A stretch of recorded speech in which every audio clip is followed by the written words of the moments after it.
আসসালামু আলাইকুম প্রিয় ভাই বন্ধুরা, আপনারা দেখতেছেন আমরা এখানে একটা রাউন্ড শেডের কাজ করতেছি। এই রাউন্ড শেডটা হচ্ছে আপনার 11 ফিট বাই 11 ফিট।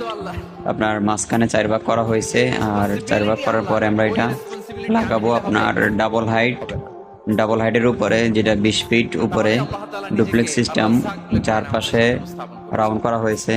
এই যে আমরা এখন দেখতেছেন আমরা এখানে নরেন টেপ লাগাচ্ছি, এবং পাশাপাশি আমাদের এই কাজে সহযোগিতা করতেছে ভাতিজা রাব্বির, হৃদয়, সিয়াম এবং শান্ত আছে। সকলের রয়েছে মোটামুটি, আমাদের সকলের খুব কষ্টের বিনিময়ে এই গ্লাসটি উপরে উঠাতে এনে খুবই কষ্ট হয়েছে, আর আমরা এই কষ্টের বিনিময়ে মোটামুটি গ্লাসের কাজটা সম্পূর্ণ করতে পেরেছি। এই জন্য আল্লাহর কাছে লাখ কোটি শুকরিয়া, আলহামদুলিল্লাহ। দেখতেছেন আমরা যদি এখানে বৃষ্টি হচ্ছিল, বৃষ্টির মধ্যে ঠিক আমরা এই কাজটা করতেছি।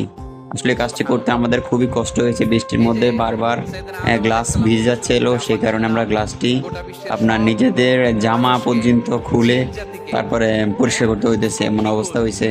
একটু পর বৃষ্টি আবার তেরপাল দিতে হচ্ছে, যেন ঘাম মারতে পারতেছি না। তারপরেও খুবই সুন্দরভাবে আমরা কাজটি সম্পন্ন করতে পেরেছি। এখানে যে সমস্ত বিষয়গুলো কাজ করা হয়, এই সমস্ত কাজের মধ্যে দেখা যায় অনেক কাজ আর্কিটেক্ট যেভাবে বলে দেয় কোম্পানির ইঞ্জিনিয়াররা, ঠিক সেইভাবে কাজগুলো করা হয়। এখানে মাঝে বক্সটা দেওয়া হয়েছে শুধুমাত্র 1/3। 1/3 এই বক্সটা খুবই হালকা হয়ে গেছে। এই বক্সটা আরও গর্জিয়াস দেওয়া প্রয়োজন ছিল। বক্সটি অবশ্যই দুই ব্যবহার করা প্রয়োজন ছিল, তাহলে বক্সটা অনেক সুন্দর হতো, কাজটা আরও মজবুত লাগতো। তারপরও চারপাশ দিয়ে আমরা সুন্দর করে আপনার সিলিকন, আপনার ইন্ডাস্ট্রিয়াল ঘাম খুব ভালোভাবে মেরে দিয়েছি। আসলে করে দেখতে খুব ভালো দেখাচ্ছে। এই হচ্ছে কাজের বিষয়। ধন্যবাদ সবাইকে।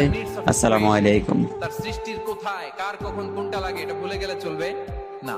ধরেন তিনি নর্থ আমেরিকাতে, এখানে কানাডায় যারা আছে, আমেরিকাতে যারা আছে, তাদেরকে রিস্ক দিচ্ছে। ওদিকে সাউথ আমেরিকাতে, ব্রাজিলে, আর্জেন্টিনার জঙ্গলে কিছু জনগোষ্ঠী রয়ে গেছে, এদের কথা আল্লাহ ভুলে গেছে। তারা বেঁচে থাকতে পারবে? আফ্রিকার জঙ্গলে যারা আছে তাদেরকেও যে